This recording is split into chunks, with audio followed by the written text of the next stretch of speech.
am such an awesome guy. I make so many videos. Boom. Hello there, Price of Reason here with a series review.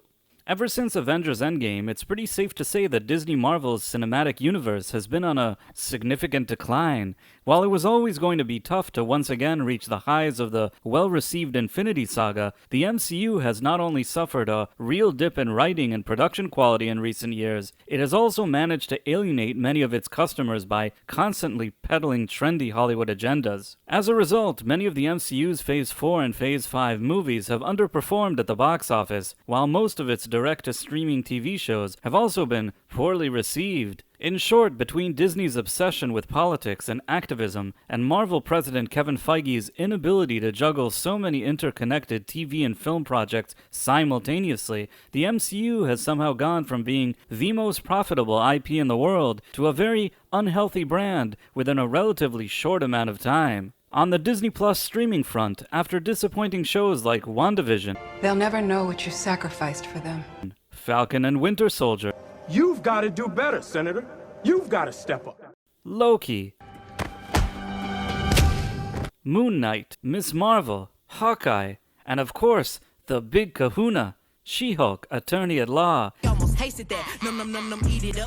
This week sees the release of the Disney Plus miniseries Secret Invasion, starring Samuel L. Jackson, Ben Mendelsohn, Don Cheadle, Emilia Clarke, and Olivia Colman. This series, like almost every other Disney Plus Marvel series until now, has had its fair share of behind-the-scenes issues. Initially, Kevin Feige had hired 2 directors to direct the miniseries' 6 episodes, but one of the directors abruptly quit, with no explanation ever given as to why. The series has also gone through massive rewrites and reshoots over the past 2 years, something that was discussed on this channel extensively, but mostly minimized or swept under the carpet by most mainstream media outlets. But now that the first episode of the miniseries has aired, there's only one thing that really matters. Is this series any good? And based on what I've seen, I would say, no, not really. While this series actually has potential, it also seems to be heavily weighed down by a number of issues right out the gate. Secret Wars sees the return of Nick Fury to Earth from the space station he was on after receiving a call from S.H.I.E.L.D. agent Maria Hill.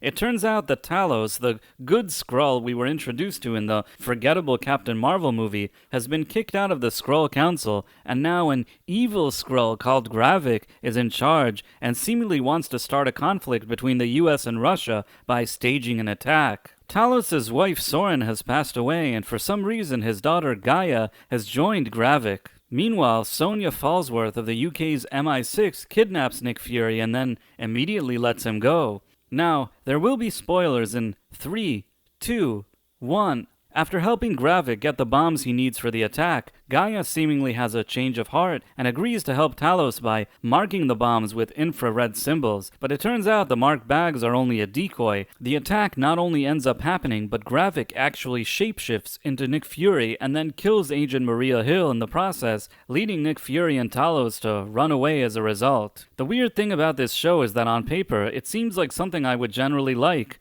Casting-wise, this has to be one of the best casts we've had on a Disney Plus MCU show until now. I mean, nobody's going to claim that Samuel L. Jackson and Olivia Colman don't know how to act. Tonally, the series isn't overly jokey in nature, and it takes itself rather seriously, which is good. Conceptually, the idea of espionage, action, and drama are all things that interest me, but somehow based on what I've seen, all these good ingredients don't really come together to make an even better dish. I guess what I'm trying to say is that Secret Wars somehow manages to be less than the sum of its parts, and here are my 3 main reasons why. Number 1, agenda. One thing that becomes very clear within the first few minutes of this show is that it seems to want to deconstruct the character of Nick Fury, almost in a Luke Skywalker Last Jedi type of way. Perhaps not as badly, but badly nevertheless. Fury no longer wears his trademark eye patch, and at least 3 times during the first episode, people repeatedly tell him that he's a broken man, he's weak, and that he's not on top of his game anymore. And he seems uncharacteristically subdued and miserable too.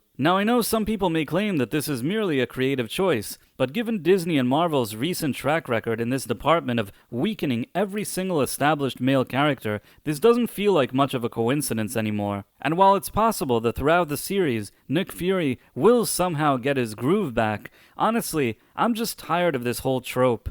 Nick Fury was always shown to be a tough, confident, pragmatic, and practical, wisecracking leader. Making Fury a miserable bum doesn't help the series in any way. On the contrary, the main thing that it had going for it is that people like Nick Fury because he's Nick Fury, but now that's somehow considered problematic.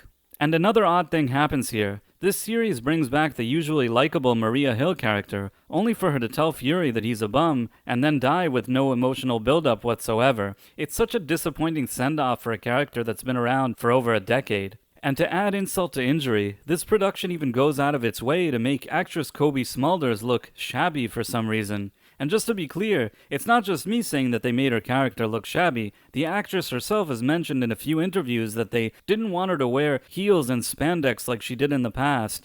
From the spandex and stiletto high heels running through tunnels to combat boots and blue jeans. She said, guys, I'm not wearing the heels anymore. Basically, as usual in recent times, Kevin Feige wanted to make sure an established male character is less masculine than before, and an already established female character is less feminine. I suppose this may have something to do with Disney's not-so-secret agenda that men are women and women are men, and they're exactly the same in every single aspect, and you better say you love that idea, or else. Number 2, MCU connectivity. I know that Kevin Feige wants to keep connecting all of the different MCU properties together, but you know what?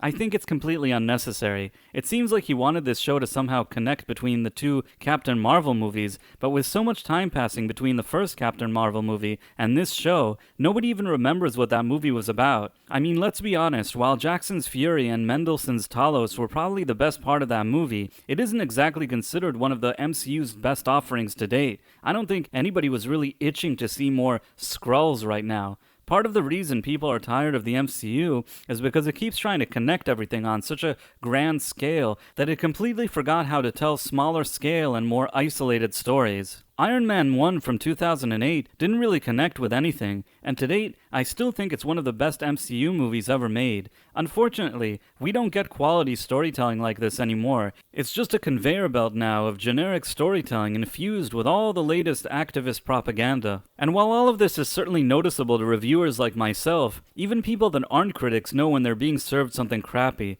That's why the MCU has become such a disappointment in recent years, and I suspect that it's probably at the point of no return, at least this incarnation of it. Number 3, tone. I don't mind that the series wants to take itself more seriously, but it can't just take established characters and completely change them so that there's a more serious tone. I'm not saying that the show should have been a comedy, but surely there was some type of middle ground where the series could have told a more mature espionage story while not making it such a somber affair. Look at Captain America Winter Soldier. That movie had an interesting espionage type of story, while never forgetting the nature of its characters or its IP. Also, the original Secret Invasion storyline appeared in the comic book source material as a type of crossover event that included the likes of Iron Man and the Fantastic Four. Whatever they're doing here seems kind of like a snooze, at least to me. At the end of the day, this miniseries hasn't really impressed me. If I have time, I may continue to watch it, but unless there's any notable developments within the show, I probably won't do any more reviews about it.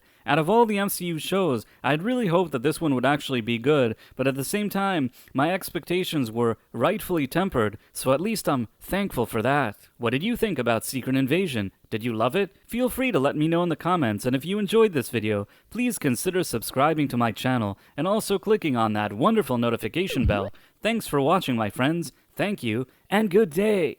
I am such an awesome guy. I make so many videos.